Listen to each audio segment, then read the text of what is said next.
So the big thing that we are going to be doing today is trying to make it so that you can consistently make a healthy profit from your work. Now, why is this so important? Well, this is kind of my personal why. And I honestly believe that creativity is the ultimate act of problem solving. And when done right, it kind of lifts the human experience. I mean, we saw this, it was so prevalent in the pandemic. The one thing that kept us all sane and kept us all together and happy were creative acts. So that could be TV, music, expressing ourselves, all of these things that collective society used to make that whole pandemic experience bearable. And the thing is that when creatives are financially secure, they're able to solve bigger problems and they're able to create more impactful work. And when creatives put amazing work out into the world is absolutely better for it. So I want to make sure that creatives are financially stable so that they can create that impactful work. So, like I said, I'm Gabrielle Chipeur. You can call me Gabby, most people do. Now, I've been a web developer, a graphic designer, and a marketing automation specialist for the past 16 years. And for the past 11 of those, I've operated my own solo freelance business from home. Over those last 11 years, I've learned a lot. And so now I'm kind of on a mission to pass on that knowledge to other creative professionals so that they can run successful and profitable businesses. Now, I'd love to say that it was all sunshine and lollipops, but for the first 6 years of my business, I really struggled. I mean, I was not a business owner, I didn't know what I was doing, and I really made every single mistake that you could possibly make running a creative business. In 2016, I had this really big wake-up moment when I realized that I was over $60,000 in debt, and yet somehow I was also completely booked out. It was kind of a really weird thing, and I was just stuck in this feast and famine cycle, and I could not see a way out. Now, I don't want to give you the huge backstory about everything and what I did, but I want to tell you about a story about Scott. Now, when I realized I was $60,000 in debt, I admitted that I didn't know what I was doing when it came to my finances. So I needed help. I raised the white flag, I put out feelers, I held back the gag reflex as I asked for help from other business owners. And I found my white knight. Well, okay, he was actually a dude who drove a white sedan and had like the biggest ears I've ever seen, but he helped save me when it came to money, so he'll always be my hero. And he was a financial advisor. So despite it costing money to work with him, I knew that it would cost me more to not do it, so I hired him. And Scott, my white knight, he would shake his head constantly the first few months as we were working together, and he'd say things like, "You've been in business how long?" And, "Oh my gosh, Gabby, how did you not know about this?" But the biggest lesson he taught me, as he helped me unwind my financial ball of rubber bands, was the very real difference between revenue and profit. Now, I was so hyper-focused on revenue, I never noticed how unprofitable I was. Now, I could make $8,000 in a month, and I'd be doing a happy dance thinking that, woohoo, that was amazing, but it would cost me $7,000, leaving me less than minimum wage to live on. So it was during working with him that he gave me the insights I needed to start creating more profit from my services. I took that knowledge and I ran with it. Now, it was his attention, patience, and teaching that laid out the groundwork for me to actually reach my financial goals. And I kind of know exactly what that's like for you if you feel like you don't know what's going on with your money. To be continually hoping that next month will be better, to be feeling stuck and having no idea what to do about it. But fortunately, there's a way that you can get more profit, not just more revenue in your business, and sidestep all this without needing a white knight like Scott to come save you. So the results that happened for me was the first year I tripled my revenue, which was awesome. But again, revenue, not profit. Year number 2, I increased my profit margin by 7 times on every single project I worked on. And that was a huge difference. That's what took me to being a stable and profitable business.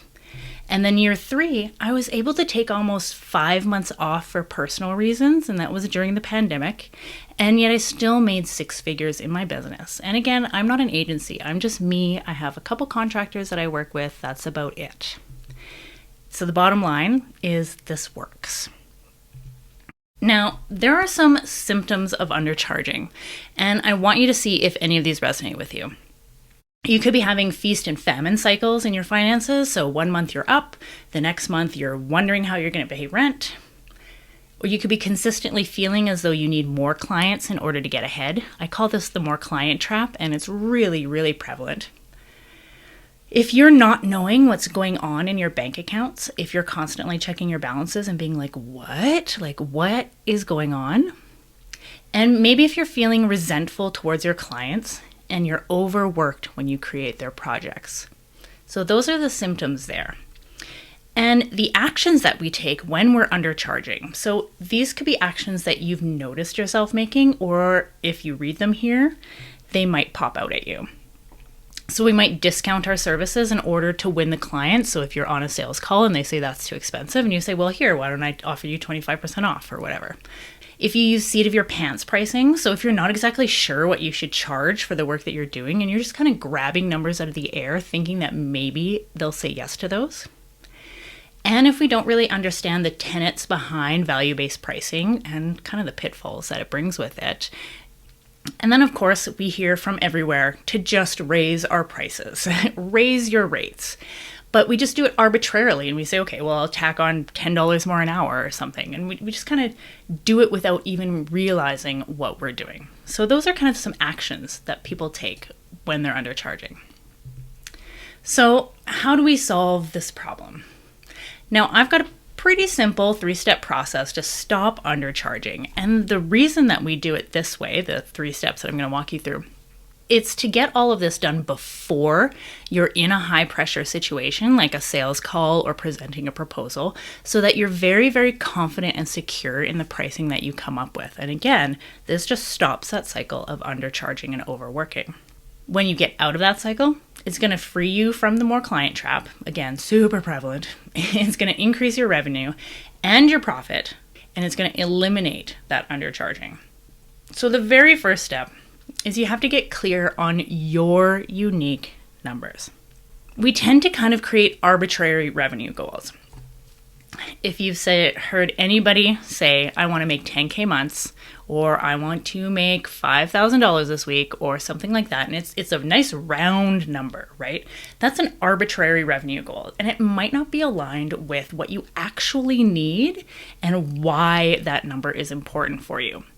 Or even doesn't even tell you how you're going to achieve the revenue goal. So it's kind of arbitrary. It doesn't really make meaningful sense to us. So oftentimes we inevitably fail to achieve these goals because they aren't meaningful numbers to us.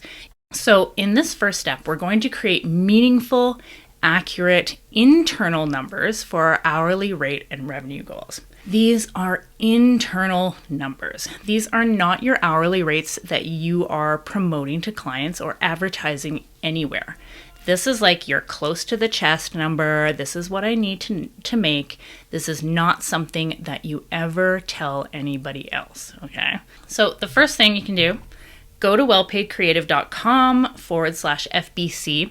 I have a Google spreadsheet there that it's basically a financial dashboard. Now, I created this for my students, and essentially it's going to walk you through these steps and work out all the calculations for you. It's got a really awesome profit margin built into it, and it's going to help you take these steps a lot easier and be able to actually like play with your numbers and have fun with them.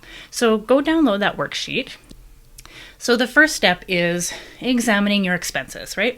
Everybody's expenses are going to be different. So your expenses are going to be different from mine, are going to be different from hers, are going to be different from Jackie's. And so when we know our exact expenses, our numbers make more sense. So we're going to gather at least 3 months of bank statements to get an accurate measure of your monthly expenses. Now, this isn't budgeting and this isn't kind of guesstimating. You're going to take actual numbers. And in that spreadsheet I gave you, you're going to tally up every expense you have, the amount and the category that it belongs to, just so that you get a really good idea of what you're spending every month. And if you take the time to do this thoroughly and not judge yourself, then this is going to be super, super valuable information. I mean, right now it's just data, and data we can kind of look at objectively, right? Next, you're going to determine your availability. Now, this is a key part because as much as we'd like to think that we can work 8 solid hours every single day, that's not really realistic. For me, I'm a mother of 2 children. I have a house to run. We have social lives. I like to sleep a lot. That kind of takes away from that ideal 8-hour kind of work day that we're accustomed to assuming that we have. So first you need to determine how many hours you have to work each week. Some days you might have more, some days you might have less. And you want to account for your business, your personal, your family, and other commitments, and also self-care, hobbies, rest, and the things you need to perform at your best. Because if you're not accounting for those, then you're going to burn out really, really fast. When you know the number of hours you have, then you can move on to the next step, where we're going to find our very first internal number. And that's your right now or your break-even hourly amount. Now, it's a pretty simple equation. We're basically taking your expenses, we're dividing them by your time, and we're timesing and multiplying them by a profit margin. Now, this profit margin, again, is going to be different for everybody. Now, in my business, I've used everything from 1.7 to 2.8. And you get to kind of play around with this profit margin part. The only thing that is non-negotiable is your expenses and your time, because you have specific expenses and you have a limited amount of time. Once you do that, you get your hourly break-even amount. So this is the amount of money that you need to make in order to break even. And, don't feel bad if you're not currently charging anywhere close to this. I mean, only when we know better can we do better. And when I first did this exercise in my business, I was astounded by how much I actually needed to charge versus what I was actually charging. And I was completely undercutting myself every single month. It was crazy. So once we have the break-even hourly amount, then we can go to our ideal hourly amount. So this is where we can kind of play with things. And in that spreadsheet, I've broken it up into 2 versions of this exercise. So you can go through your expenses and you can kind of see, okay, well, what's my ideal life look like? Do I have a new car? Am I in a bigger house? Am I taking more time off? Or, am I saving more? Like right now in my period of my life, we're really focused on saving for our retirement. Back in the day, when I first did this, I had a very, very high amount in my debt column because I had that $60,000 that I had to pay off. And you can just see how these changes affects what you'll need in terms of your expenses and your availability, and how that will affect what you need to be charging for your services. So now you have your 2 numbers. You have your break-even number and you have your ideal hourly amount. The idea is to give you a little bit of flexibility and security. So security is going to come from that break-even amount. As long as you're charging this basic amount, you're not going to be undercharging. And this ideal hourly amount is going to be something that you can shoot for. So you can gradually raise your prices to your ideal amount. You can get there in baby steps. You can move towards it. And it's not something that you have to do right now. It gives you that little bit of, playtime, that little bit of flexibility. The second step is that now you have these numbers. You can stop the cycle of undercharging tomorrow. It's really as simple as that. So why is this important? Knowing your numbers is that important first step, right? But using them and sticking to them moving forward is the hardest part of this process, because we can say, well, I need to charge this month, but as soon as you get on a client call, it could all unravel if you're not really solid in your understanding of why these numbers are so important to you. When you know how important they are, that's the only way you'll escape the cycle of undercharging. So we're going to do a quick exercise to solidify the importance of these numbers in your mind. So the first thing, and essentially it comes down to mindset, right? We have to be in the mindset of deserving to earn this money. So first off, I want you to think of a recent project where you were super stressed out because you undercharged for something. I'm sure it's happened to all of us. So just think back to that time. And I want you to really feel the emotions that were going through you at the time. So just really feel them in your body, like how stressed you were. Was your heart rate elevated? Were you breathing shallowly? Were you very furtive? Were you shaking? That kind of physical feeling response. That's what we want to remember. Now I want you to take a big, deep breath.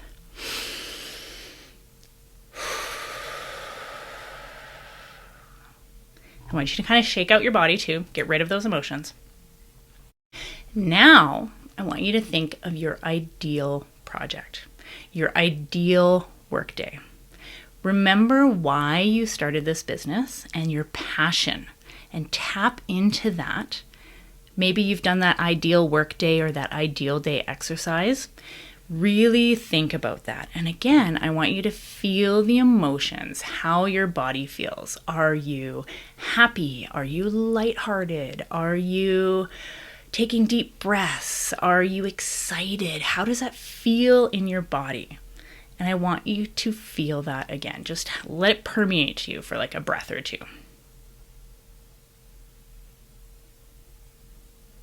Okay, now we have two very distinct points of how we want to feel. And this is going to take it one step further because it's going to take it from data and numbers, goals and revenue and profit, and it's going to bring in that little bit of an emotional component to it, that feeling component to it. And I find that when you bring those emotions and that feeling part into it, it makes that data more powerful. All right, so the one action step here though, is I want you to write down those two numbers, your break-even amount and your ideal hourly amount. And I want you to put them on a sticky note, write them in your journal, put them on your desktop if you need to, somewhere where you can see them every single day. Because it's one thing to go through that whole exercise we went through in step one and get your numbers and go, oh yeah, that's cool. And then never look at them again. And it's a whole other thing if you're sitting down at your desk or at your workstation every single day and you can see those numbers staring in your face. You know, the whole act of being exposed to them more will make them, again, more powerful. So now we're going to get on to the third step, which is creating profitable service packages. So I'm going to walk you through some of the key components that a profitable service package has. Now you've got some real, meaningful goals, and you've got the numbers you'll use to achieve them. Now you can start moving toward them with purpose. Now the easiest way to do this is to create packages of services aligned with your numbers to stop those default undercharging actions that we talked about earlier. So creating packages allows you to stop discounting your rates when you're talking to new clients because you know your numbers, right? It's going to avoid seat of your pants pricing when creating proposals because not everything is going to be custom. And it's going to sidestep the tricky nuances of value-based pricing because there's a lot of mines that a lot of people don't realize when they're using value-based pricing. Creating set packages kind of skirts around those.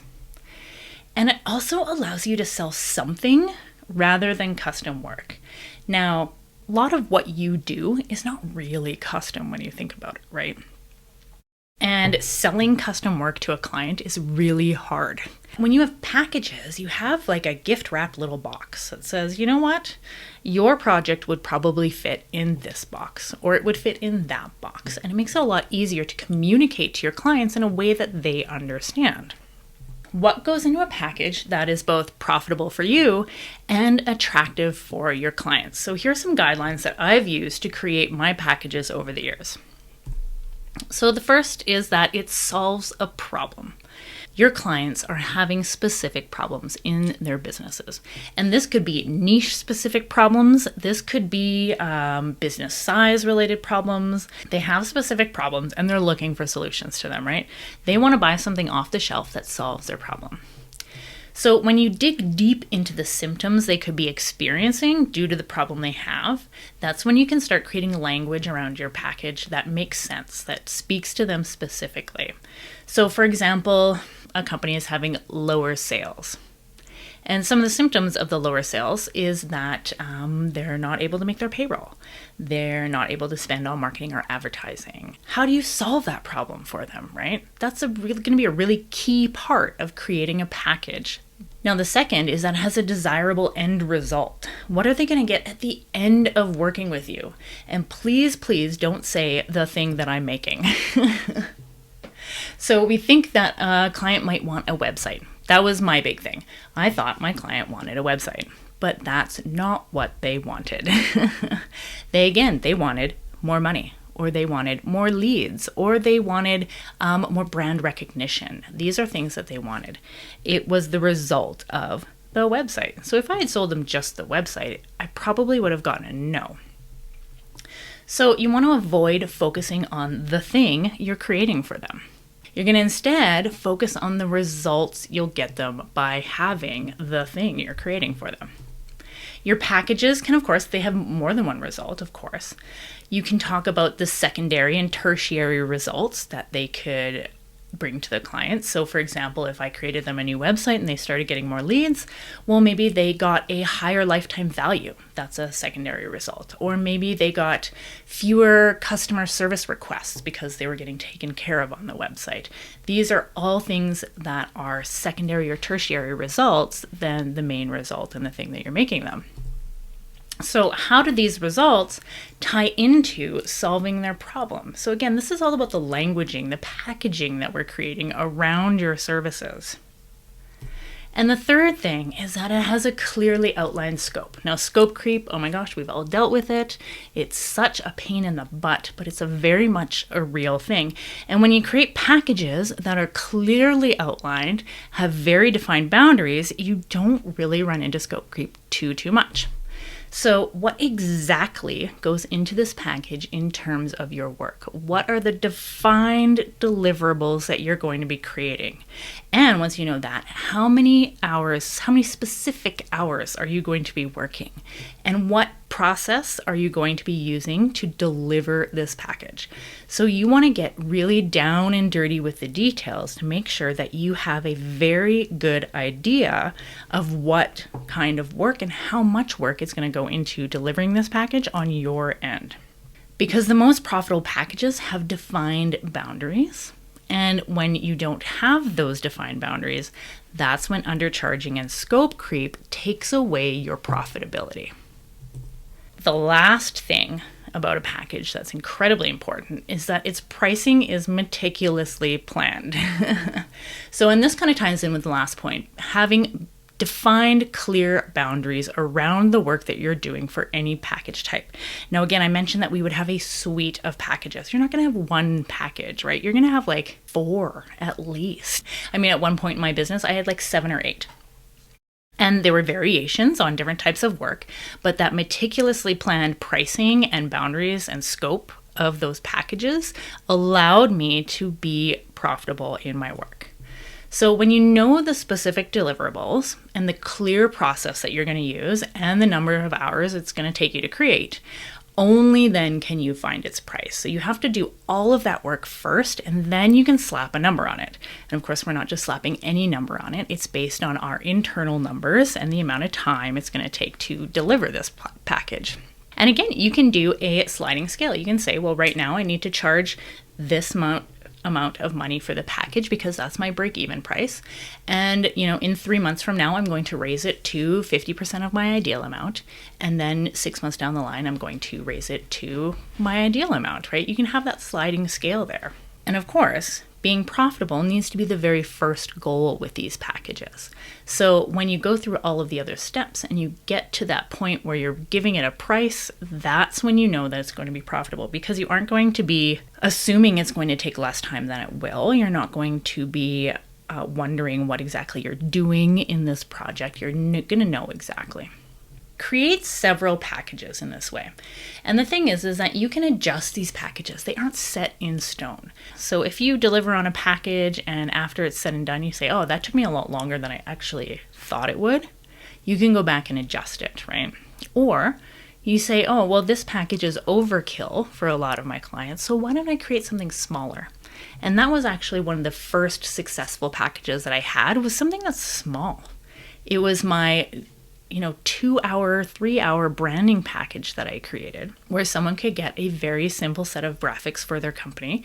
I could bang out like 6 or 7 of those a week, and they were very, very profitable for me. That was one of my first leg up to being profitable, was realizing that my giant branding package was kind of overkill for a lot of my clients, and I dropped it down to a much smaller package.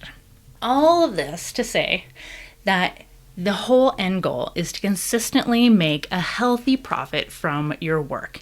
And if you follow these steps, if you get clear on your numbers, you commit to stopping the cycle tomorrow and create realistic goals that are tied to like an emotional component.